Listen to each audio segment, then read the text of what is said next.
So today we have Gavin Wood and Jeffrey Wilcke here to talk to us about DEV. DEV is the one of the two entities that constitute Ethereum as of today. So you have the foundation, which is the not-for-profit umbrella that assigns resources to its subsidiaries. And you have DEV, which is another not-for-profit, which sole purpose is to build the Ethereum technology. So in order to understand why we have these two organizations, and you need to understand a change of strategy we had back in May, where we went from a for-profit entity with incubators, consulting services, and so on, a so-called crypto Google, to the not-for-profit model that we have today. So one example I'd like to use is Token Ring. Raise your hands if you know what Token Ring is. It's like 6 people. So Token Ring was a network topology similar to what you use today when you turn on your computer, use the internet, similar to Ethernet. In fact, it was a competitor to Ethernet. It was developed by IBM back in the early 90s. And it was actually arguably superior to Ethernet. So the question is, why do we all use Ethernet today? And why no one, or almost no one here today, remembers Token Ring? Well, there was 2 problems. The first one was that IBM did not know how to market this technology. They went at it the wrong way. Token Ring, sorry, was far more efficient than Ethernet. So a 4 megabit connection on Token Ring was as fast as a 10 megabit connection on Ethernet. So when IBM released a 16 megabit connection for Token Ring, the people who didn't quite understand why one was more efficient than the other, that didn't really help them much, so they didn't buy it. But that's not exactly what killed Token Ring. What really killed Token Ring is IBM was charging through the nose for royalties to the OEMs that were implementing Token Ring. So if you were to buy a Token Ring card in the store, it would cost you about 5 or 6 times as much as an Ethernet card. So that's just 2 of the ways you can kill a technology that's intended to sort of pipe the globe. The other one is when you cannibalize your own market. So the features here, you'll recognize them from iOS 7. Apple is really good at cannibalizing applications that their community has built, including the parallax scroll that you may have on your iPhone 5 or 6, whatever they are now. But it's not surprising because it's a technology, the Apple Store, where you have to beg and pay to actually get onto their store. So the disruptor, Apple, is actually scared of becoming the disrupted. And what they do is they prevent innovation by implementing those artificial blocks. That's why you don't see a blockchain wallet, or if you see one, it's for 24 hours before they pull it. So I think by going not-for-profit, we've removed the risk to the developers. And this is what it really comes down to when you adopt new technology. As a developer, it's risk versus reward. You want to make sure that the people who build the ecosystem can do so without having to pay a license fee and whatever else. And it's going to be ever present on the minds of the people who build Ethereum, as in the application developers, which I think there's quite a few of you in the room tonight. I believe in innovation without having to ask for permission. If you have to ask for permission to innovate, then you might as well stay home, really. And Ethereum is the ultimate platform for innovation without permission. When you make it trivial to build application on HTML, QML, existing technology that everyone is very familiar with, a sea of candidates here to build Ethereum application, they can focus on what's really important, which is bringing value to their customer base. So take a practical example, altcoins. I think everybody here knows what altcoins are. Instead of focusing on things like block resolution times, rather technical, obscure stuff, and cryptographic function. Am I going to use SHA-3? Am I going to use SHA-256? How do I use this? Ethereum makes it possible to focus on what really matters, which is the issuance model. So 3 issuance model that you could see implemented on Ethereum is participating in grid computing program, like say Boink, folding at home, SETI at home, and rewarding each users for an hour of CPU time by issuing 1 coin. Or directly measuring the production of clean energy at source. So 1 megawatt of clean energy could equate to 1 metacoin. or actions in the physical world where a Foursquare type check-in could earn you 1 coin, for example. It's not limited to the crypto space or the financial space. I tell you what I'd like to see converted as a DAO, it's FIFA, which is corrupted to the core and could be easily replaced with a DAO. You're talking about decentralizing companies like Uber and things like Airbnb, which are already disruptive in nature and have quite a significant market cap. So there's this double double disruption taking place. And that's probably because I feel the Silicon Valley is out of dreams. I mean, the pool of dreams has dried up now. It's Instagram for cats or Facebook for dogs. There's one here, I'll be very pleased. But it doesn't really help me much as a customer. It doesn't really bring true value add. So tonight, I want to thank our sponsors. Tonight we have the Escalator, of course, in particular Simon Taylor and Oliver Stevenson, hiding somewhere. There you are. Hey guys, thank you. I really encourage you to look at what they offer in the building. There's lots of very interesting companies working here, and I wouldn't be surprised if it becomes a bit of a little of a crypto hub in the future. And the second sponsor is Ursium. Ursium is a crypto consultancy, which I believe is the first of its kind, which focuses exclusively on the delivery of how to approach this upcoming decentralization wave. So a little disclaimer here, this is my consultancy. So I think it's good. But jokes aside, I think the best way to predict the future is to build it. And also, London is definitely, in my view, the potential crypto capital of the world. We have the most prestigious universities an hour away. We have the financial center of Europe, obviously the city. And we have Shoreditch with all the great startups, etc. So without further ado, please welcome Gavin Wood and Jeffrey Wilcke, Ethereum core developers.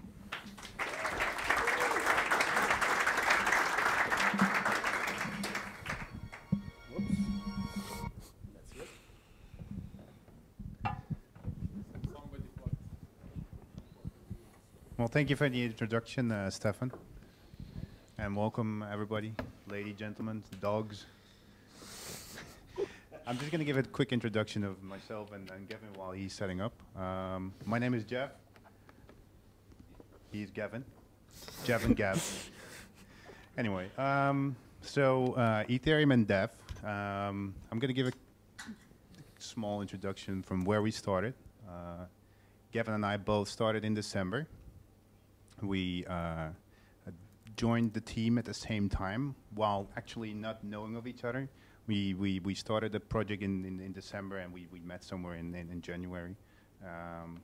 So in that sense, we're actually core founders. The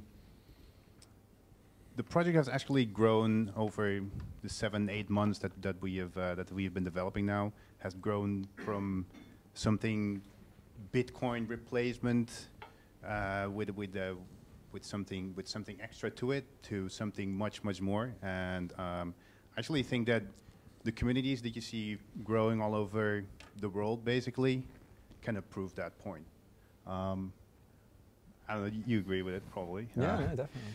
I think we're going in the right direction. I think something needs to change over the entire planet. We need to see some more decentralization, and I really believe in that. Otherwise, I wouldn't join this project. Cool. Are you ready? Thanks for the introduction. Yeah. Yeah. Thanks for turning up. Good to see quite a lot of new faces. How many people here went to the last one we had here in the accelerator? Okay, so about a third, quarter. That's not a lot. So that's, yeah. So we've got a lot of new people. Yeah. How many people are quite familiar with what Ethereum, pertains to be? Okay, so about half, maybe 2/3, but a few people who are still not sure. Yeah, quick recap might be. Yeah. Might be handy. So the basic sort of notion of Ethereum is this idea of generating an infrastructure where we can codify interactions and relationships between people, between individuals and companies. Okay, so if we have the notion that the internet is this great communication. Sorry guys. Sorry. this great kind of communication system that allows two people on the planet to, or however many people on the planet, to connect with each other. Really, Ethereum is the same idea, but it rather than assuming that we are telling each other the truth, and thus that we have to trust each other when we communicate, Ethereum says, right, well actually, we provide an infrastructure, a framework, so that we don't have to trust each other when we communicate. We can be certain that what we say will be enforced into the future. So in that respect, the internet provides the basis for communication. Ethereum provides the basis for agreements. Now, the basic idea of Ethereum, and I'm sorry if this is... How many people here are technical, by the way? I mean, a show of hands for people who have a... Oh, OK, right, almost everyone. Good. So the basic premise of Ethereum is that you're able to take some code, so take a formal language, a formal description of how the world should be given some situation. So in the same way that with a legal contract, legal contracts are really very simple things. They basically say, this is, if this situation comes about, this is what should happen. If things go on as they are, then the person who's renting the house should pay this amount per month in rent. And what will happen is they get free ability to live in the house for up to 12 months. So it's really a very simple notion of codifying the interactions of people and objects. So, and what we do is we say, right, well, we have this idea of a machine, an isolated machine. So it's a machine that just, like a computer, that runs on its own. There's only one of them. This is like the Ethereum virtual machine. But unlike anything that has come before, there isn't just one machine physically, there is one machine virtually. Everybody can run this virtual machine and everyone can agree on how it changes its state, how it progresses. And that's what we mean when we say a decentralized singleton. Normally, singletons are singletons because there's only one of them in the world, physically. With Ethereum, there's still only one of them, but not just one physically. There are many physically and they're all copies of each other. That's what it means when you run an Ethereum node. You have a copy of the machine. And the idea is that the code that runs on this virtual machine that everybody can duplicate, can share, the code that runs on it can call into other people's code that also runs on it. All of the transactions, so all of the interaction with the external world, the world outside the machine, are cryptographically signed so that it's secure. It's got a secure gateway into the machine. And of course, because everybody needs to share the machine, everyone needs to agree on what state the machine is in now, how it's progressed, what the agreement actually means into the future. The state must be fully deterministic. Now, the idea of it being decentralized really is this notion of not putting all your eggs in one basket. When we interact with Facebook or any service, to be fair, that is based around this idea of a single enterprise or a single company running their application on a single server. Really, this is putting all your eggs in one basket, because if their server goes down, that's it. You can't use it anymore. If, for instance, there's an issue with one particular implementation of the secure sockets layer, then suddenly, everybody has a problem. This is the notion of centralization, putting your eggs in one basket. Now, the idea as we move into the future is that we don't centralize things, we decentralize things. Now, that's actually a lot harder to do than you would expect, so it's taken us quite a long time to get to this place. But now we're kind of here. We understand how things can work in a decentralized manner. Bitcoin was a good example. BitTorrent is another example. Freenet is another example. There are many sort of examples in the last 5, 10, 15 years. And we're slowly coming to an understanding of how to do this. We are developing the technology to enable us not to put all our eggs in one basket. So Ethereum, based on a blockchain technology, gives us a diffuse singleton data structure. So Bitcoin is the de facto example of what blockchain can deliver. Now, Bitcoin was really just a very simple contract, right? People call it a currency. It can be seen as a currency in many ways, but it can also be seen as what's called a clearinghouse, financial clearinghouse. So this is basically that people write checks. The clearinghouse is the place where the checks all get worked out, and you work out the final balances. In a way, Bitcoin actually just delivers this contract. But it does it in a decentralized manner. It uses the blockchain to be able to do it. in the same way, Ethereum, rather than cryptocurrency, crypto law, currencies have to exist in a legal framework. Ethereum is effectively this legal framework. Of course, it's decentralized, it's based on cryptography, but it's still effectively a legal framework. It's a framework for rules of interaction in the same way. And it uses the blockchain to implement, rather than just a clearinghouse contract, arbitrary contracts. So if we want to take another simile, I'm quite fond of similes.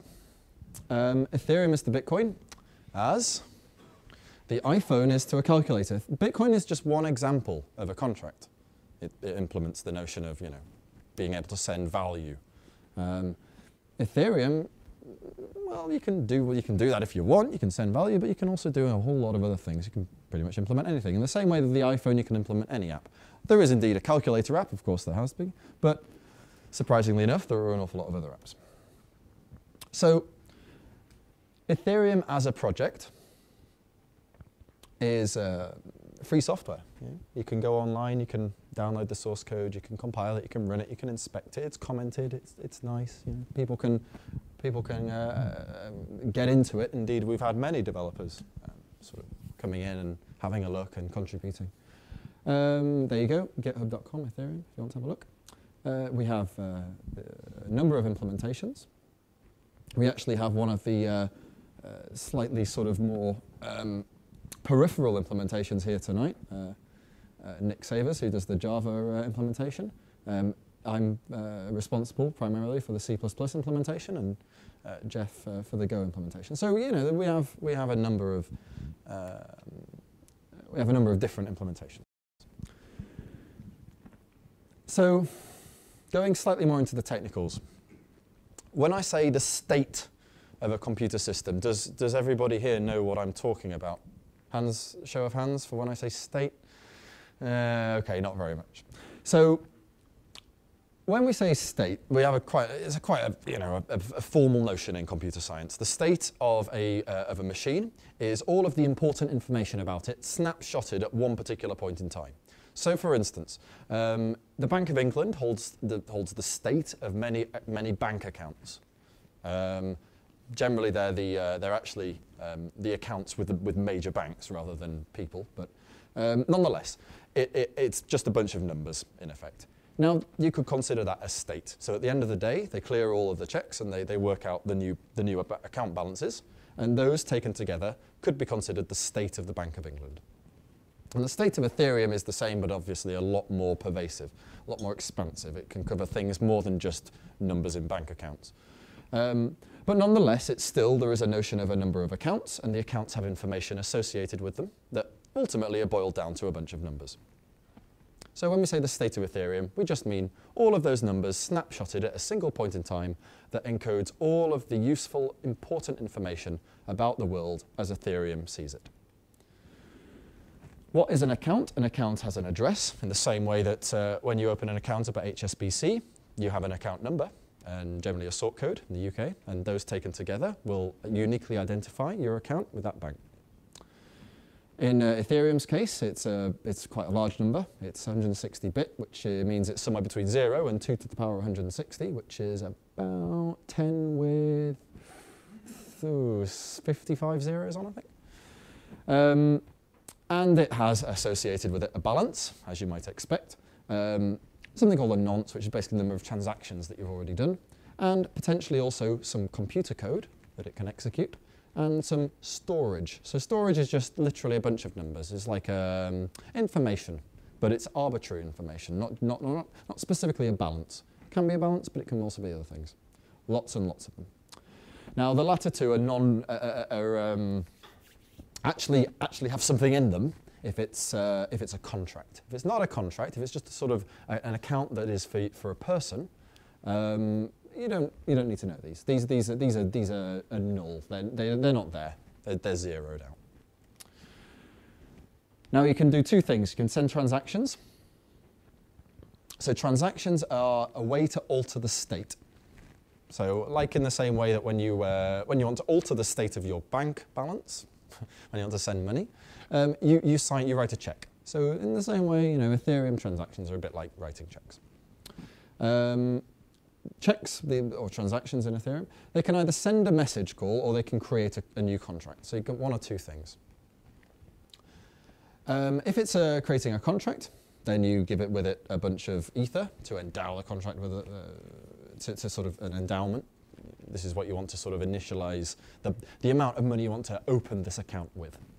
You've also got the initialization code, which runs as it creates the account. And then you've got a couple of other things that I won't go into, but you do have to sign it. That's quite important. So when you create a contract, you sign it to say you've created it.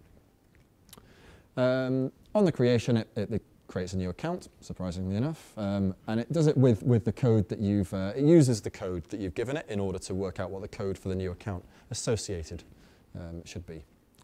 In this case, it's actually whatever is returned from the initialization code, but that's a technical matter. You don't really need to be concerned with that. With message calls, you give it a recipient as well as some balance, some amount of ether to transfer. That can be 0 if you want. And some data. That's kind of important too. So kind of when you write the check, you can kind of include some information on the back of the check that will be noted. Now you can actually, this information can be quite expansive, quite extensive amount of information. You also need to sign it in the same way that when you create a check from your bank account, you sign the check. When a message is received, first it transfers the value, so you can just send some ether if you want. But also it can, if the recipient is a contract, then the code that's associated with that account, that contract account, gets run. And as such, it has a sort of, saying it's got a life is a bit pushing it, a bit dramatic. But the contract can do stuff. The account can do stuff on its own, according to the code that's associated with it. And that code gets run whenever they receive a transaction, a message. Okay, so that's the basics. We have some news. We recently released the Proof of Concept 5. So that's the 5th in the line of the Proof of Concept series. So the Proof of Concept series, if you're not familiar, is we're basically sort of prototyping the idea, testing it out, see if it works, see how fast it is, see what needs to be altered in order to make it better. And it's sort of like the line of iterations that we do before we sort of start the proper runway to at the end of which we finally release the Genesis block. So it's kind of the pre-runway section. For the Proof of Concept 5, we have interoperability, full interoperability between the two clients that Jeff and I have created, the Go and the C++ clients. And we have a basic sort of web technology-based user interface. So this allows you to, if you're a web tech developer, any web tech developers here? Any HTML, JavaScript guys, girls? Yeah, one or two. So this allows you, and we'll give you a demonstration in a bit, this allows you to build Ethereum applications or apps, whatever, using very simple web technology-based code. Also, the ETH Sail. Launch date was sort of 2 weeks, but this time it's 2 weeks ago. Hurrah! Not in 2 weeks. Actually got it off the ground. So we've managed to raise in revenue about, from the sale of the Ether, about $15 million, which is not too bad, not too shabby. It will cover us for a year or two, I think. Yeah, a good while. Yeah. There's still a few weeks to go yet from the sale. The price is kind of steadily increasing, so probably most of the money has come in, but the sale is ongoing. And there's a graph. You can see it's. It has a very nice curve. Yeah, it's got quite a nice curve, I thought. It's so it was very kind of steep at the beginning when people want to buy in right at the beginning, and then it sort of tailed off. And then this red line here is when the price started going up to buy the Ether from the Bitcoin. Yeah, that's when Jeff Coin was released. Yeah, is it? Yeah, he's like, oh, I've got to buy in. Yeah. Yeah. So as Stephan, actually, this is you. You should go. Off you go. So Dev, as in development, run by myself, Gavin, and Vitalik. I'm basing in Amsterdam. Gavin is basing in Berlin. And Vitalik is going to stay in Toronto, I think? I think he might be hanging around Europe a bit. Somewhere around, in between. around. Anyway, Vitalik is responsible for the Python client, myself for the Go client, and Gavin for the C++ client.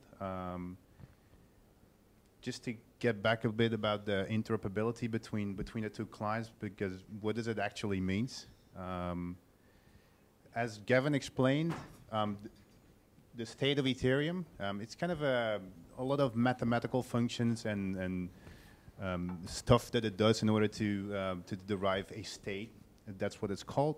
And to have that between two clients is kind of, it has been a challenge to say the least. It took us now 7 months to have two clients which fully work together. And every now and then we have a bit of a kink and we have to fix it. But it kind of proves that we understand what we do, what the client is doing underneath, and well, I guess that if C++ fails, as it has been doing as in the SSH as well. Has it indeed? SSL, which Go didn't have any problem with, but okay, whatever. We still have a client that actually works, and that's kind of nice because then one of the clients can patch up and join back in, and I guess that is that's a good thing because if we look at Bitcoin, Bitcoin has quite a lot of issues.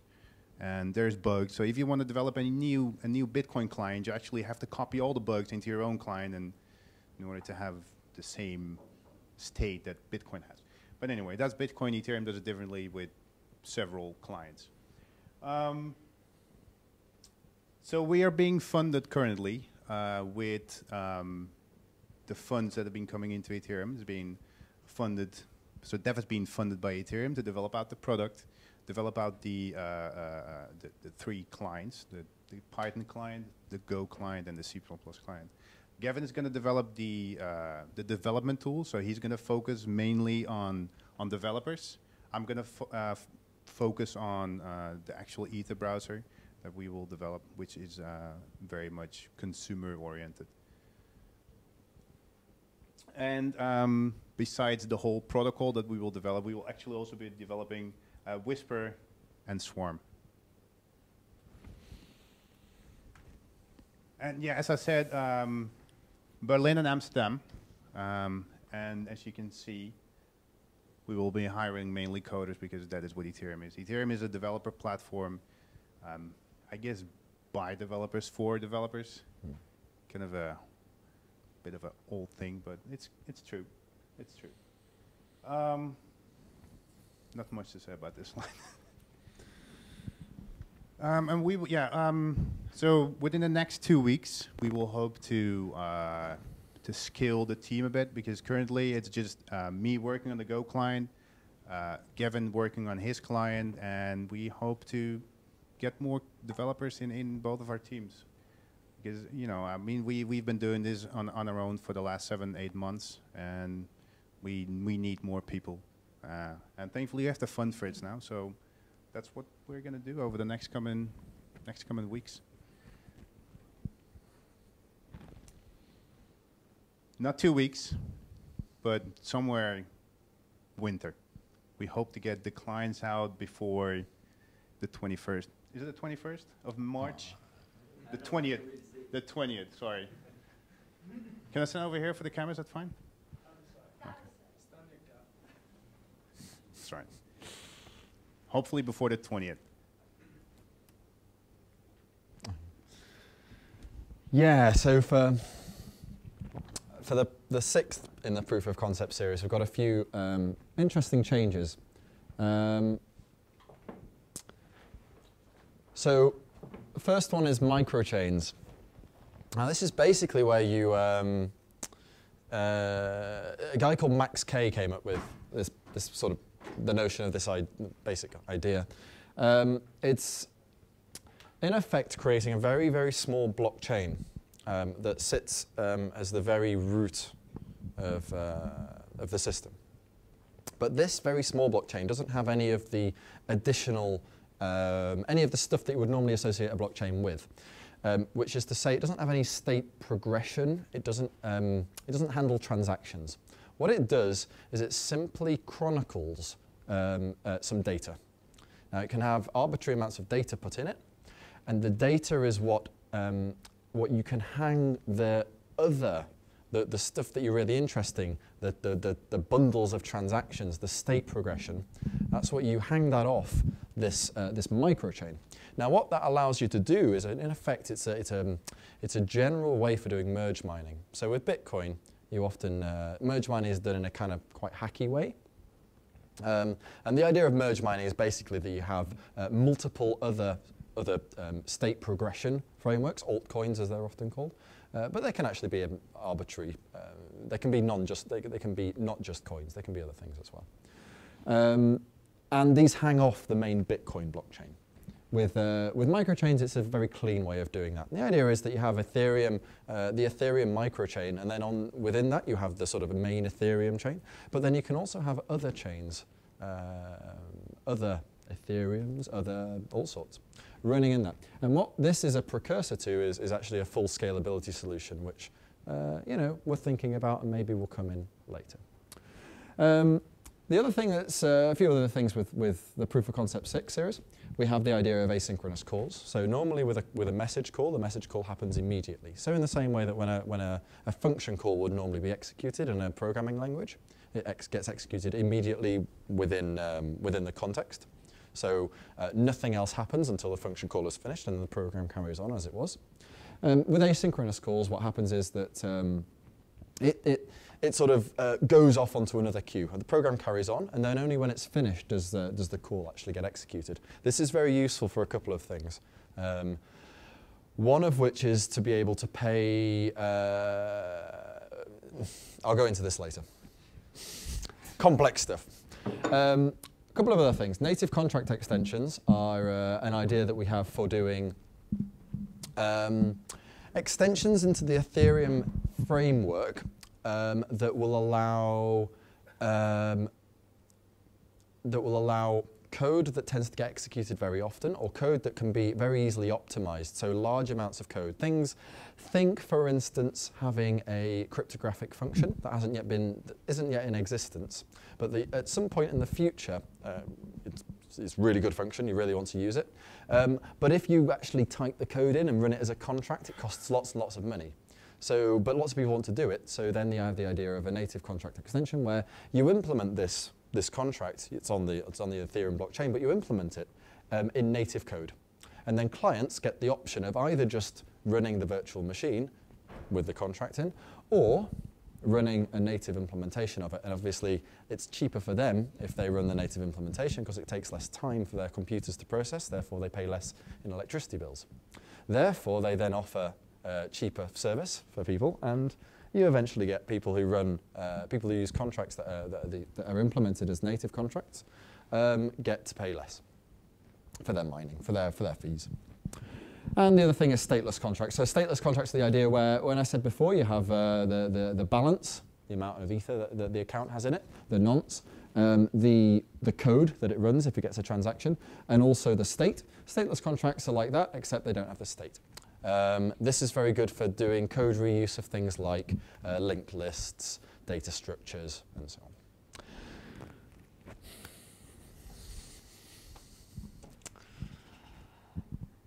Yeah, so this is actually, I think it's pretty cool. Most of the, has anyone actually run one of the clients' hands? Not many. Okay. So in Bitcoin, you have to have someone's address in order to send anyone any funds. What we did is we created an account name registry where you could just register your own name. And if I want to send Gavin some Ether, I could just type in his name because he registers his name through the account name registry. And I can just, instead of using complex addresses that doesn't really say anything, just put in his name. So it's a kind of like a standard service for both of our clients. So we can look into the contract that stores all the names with the addresses with it, and if I want to send something to it, I just type in a name. the MetaCoin registry, which we'll show some demos of in a bit, which I think that's really cool, as well as the MetaCoin exchange. So we can exchange Jeff coin for Gef coin, or other way around. And the cool thing about it actually is that my coin, the Jeff coin, has actually been written in a complete different language than the one Gavin wrote, as well as the exchange, which is decentralized, have been written in different language as well. So we have two languages, two clients that have full connection towards each other. They can talk to each other and have an actual exchange between two coins that actually don't really know anything of each other. As well as a DNS replacement. So instead of going to google.com, you can now go to google.eth. And because, for example, if your DNS server would now be, if it just shuts down or decides that the name that you registered is actually too valuable, it could basically just take your stuff and run with it if it wanted to. And within Ethereum, that's simply not possible because it's just written in a contract, and we have no control over it. So this is the exchange, and I think, Gavin, are you going to say anything about that? Yeah, so this is the first decentralized, well, actually it's probably not the first, but it's the first that I know of, decentralized exchange that runs on the Ethereum platform. It's pretty standard exchange, really. I mean, it's got an order book. These are my orders that I've put in so far. I've put an order in. I want 20,000 JFE. That's the Jeff coin. Wanted at whatever it is, 1 2/3 Jeff for Gav. So I've offered 12,000 Gav for 20,000 Jeff. I obviously don't value Jeff quite as much as Jeff does. He's lying. And here are the Jeff to Gav exchanges. So we can see if I want to exchange Jeff, if I want to give Jeff and get Gav, then I see there are two things on at the moment. These are my two offers that I've given. So the 12,000 Gav for 20,000 Jeff, and this is a slightly worse offer. It's only at 0.5, 48,350 for 96,700. Currently, in the Gav to Jeff market, so the opposite way around, I can get 2,000 Jeff at, he's only offered one. He's offered parity. That's not very good. For 2,000 Gav. So what I can actually do is go down here and I can say, right, well, I want 500 more Jeff. So I can go in and JFE, there we go. And I'll pay, yeah, it's already populated the Gav. It actually is very, very light here. It actually says 500 if you can't see. And I can execute that.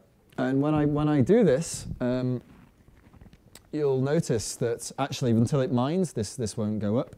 But it actually has a readout of all of the currencies I own. At the bottom, I've got quite a lot of Gav. I've got about 21 million Gav. I've got... It's pre-mined, yeah. obviously. I got about 5,000 Jeff there, and I've got quite a lot of Ether. Now, if I do this, what you'll see is, did that do anything? Anyone see anything change? Yeah, that changed, right? Yeah, so that was originally at 200. Yeah, at 2,000, sorry. So that's gone down to 1,500. I've done an exchange. I've exchanged 500 Gav. So what we need to do is mine this now. Yeah, I'm working on it. Are you mining? Yep. So the mining takes a while at the moment. There are too many miners mining, and the time goes up because this is only a debug build, so it runs really slowly. But after a little while, we will see that this will go up. Oh, yep, there we go. There you go. So it was at about 4,800 Jeff, and now I've got, there you go, 5,350. So simple example. I exchanged 500 Jeff for Gav. Now Jeff can actually put in from his. He's running a client here. We're both on the internet. So this is actually the live global testnet that we're running on. So everybody around the world can take part in this exchange. And Jeff's actually going to put in another order. Yeah, I'm going to put in 200 for 300. So he's gonna pop in a transaction. The transaction will be pushed onto the global Ethereum network, and it will eventually come down to mine, and we'll see I don't know, something will change. What are you gonna do? He's, did you get the order in or not? You probably have to mine it or something. I don't know. But you're just going to put in a different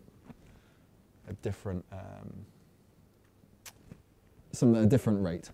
You're try and offer something at a different rate. Just a second. All right. It's like TV Chef. You know, we haven't quite got the assistants it was all working preparing. fine before the presentation. But yeah, so this is actually a. Are you actually connected? Yeah, man. Look, 5 peers. I'm good. It'll probably have to, it'll probably have to be mined first. But this is working on the resolution of the blockchain, which means at the moment it's 1 minute per block. So it takes about a minute for these orders to go through, to become live, and for other people to interact with them. But for the 6th proof of concept, maybe the 7th, we're going to really lower the frequency of blocks. Raise the frequency of blocks, lower the time for blocks to take. Probably about 12 seconds for proof of concept 6, which means, you still won't be able to do high frequency trading, but 12 seconds isn't too bad for a round trip transaction on an exchange. And this will be a fully decentralized, this is a fully decentralized exchange. All of the logic of this exchange is taking place on the blockchain. So there's no central servers, there's no authority to tell you whether you can or can't do this exchange. If 2 people want to make an exchange, it will happen. And the cool thing actually is that, as I said before, none of the coin actually know anything of each other. They're completely standalone, and the only connection they have between each other is the actual exchange. So what this means is that the barriers to entry for any new cryptocurrency are 0. In order to, if you have a new cryptocurrency that you've implemented on Ethereum, there is literally a coin registration contract that just keeps track of all the meta coins. You can just send out a transaction to say, hey, there's a new coin here. It's called, I don't know, ABC coin. And it will appear in everybody's browser down there, if you have any. At the moment I've got, there's Gav, there's JFE. And it will be instantly available on the decentralized exchange. No server administrators to persuade to list your currency. No, automatically there. No extra wallet development. No, automatically integrated. Now this is, I don't know, this is kind of cool. This is like, minimizing barriers is kind of a good thing, right? We're happy with that, right? Raise your hands if you think minimizing barriers is good. Yes. Okay, good. Now, what we really want to do is, we've demonstrated that this is the case for currencies. There shouldn't be shouldn't be huge barriers to creating currencies, but really we want to demonstrate there shouldn't be any barriers to doing any technology that wants to allow people in the world to interact under rules that they voluntarily choose to interact under. Currencies are really just a simple example of that, but into the future we want to make this the case for any rules of interaction. Did your thing go through yet? Can I see it? I don't know. Well, anyway, live demonstration. Okay, so going back to, we should show the distributed DNS. Okay, so at the moment, we have, this is actually a local file, it's right in my directory. But what I'll show you is I'm going to go to gav.eth. So this is up here, this is where I'm typing. This is like the address bar. Gav.eth. This is Jeff's DNS contract, if you like. It's like his domain name system. He implemented this in his what's your language called again? Mutant. Mutant. He implemented this isn't it? Yeah. In his language. He compiled it on his Mac, and he pushed it onto the blockchain. But it's actually being used in this client, which is Linux, and it's the C++ client. And it's at gav.eth, which will resolve to my server. And I'm just going to go into the coin.html. So this is the coin, the Gav coin DApp. And there's the Gav coin DApp. This is my coin, and you can see there's a bunch of things. Some of these are from the exchange. So this is the this is me sending the exchange 500 when I put in the offer for the Jeff coin. This is the exchange giving me some Gav back. We can mine, you know, and if I mine, in fact, it will say that it's unconfirmed. Eventually, it will. I presume, yeah, I'm mining now. So eventually, that will become confirmed. There we go. It's confirmed. We've got all the confirmation. But the cool thing is that this is actually using a contract to work out which server it's going to go to get the Gav coin off. This is just the first step, of course, in decentralization. Once you've decentralized the DNS, you still need to decentralize where the actual app is stored. At the moment, it's still on a server. So we still have to go to an IP and then ask the IP for the contract, for the HTML and the JavaScript. But coming in probably POC 7 will be a fully decentralized mechanism for publishing information. And retrieving it with Ethereum. So rather than going to a server, rather than resolving to an IP address and then going to a server to pick up the information, it will resolve to a hash, and then it will go to some decentralized mechanism, such as BitTorrent. We may end up just simply including a BitTorrent client in there, and downloading it from that decentralized network. Yeah, right, I think we're good. One other minor thing is that in these boxes, if this were a sort of standard copy from Bitcoin, in these boxes, if I want to send a bunch of Gav, there's some Gav. If I want to send these to somebody, I'd have to type in some, you know, awful long string of random numbers, and yeah, it'd go on like that for ages. Well, what we can actually do is just type a name in. I mean, as Jeff was saying before, we have a name registration contract. This can be integrated really easily into any dApp. And so when I send this, it will actually work out that it's going to Jeff, and there we go, it says Jeff, and I'm going to send 654 to it. Now, it's really important to remember that Gavcoin isn't an intrinsic part of Ethereum, right? This is just a contract that runs on Ethereum that I've written a decentralized application for. So this is all written in HTML, JavaScript, and there's a backend in low-level Lisp-like language, which is one of the 3 languages that you can write contracts for Ethereum in. It's got nothing to do with the actual Ethereum protocol. Protocol doesn't care about Gavcoin. This is simply an app written on the protocol. And with this API, we can do all of this stuff that you would normally expect from a native wallet implementation. So this is a wallet, but it's not implemented natively. It's simply implemented in HTML and JavaScript. Really simple stuff. Anyone who knows HTML and JavaScript will, you know, a few hours be getting to grips and writing applications like this. On Sunday, we'll have a seminar, and one of the things we'll cover is writing an application just like this. Well, worth noting is that we will also support QML. True. So QML. You want to talk about that? I can really quickly. Yeah. So the QML is developed by Qt, and it allows for practically native GUIs. So this is Jeffcoin actually, and you can't really see it. What? Yeah, this is Jeffcoin. It looks professional. It has no face on it. So anyway, I own 1950 Jeff coins. I've got more Jeff coin than you have. Yeah, I'm pretty poor. And this is basically because it's not pre-mined. It's fair actually. Dogecoin. Anyway, so QML, and QML allows for native, easier, in my opinion, easier development of native GUIs. And it allows for you have full access to the whole Ethereum stack, just as you would have in HTML applications.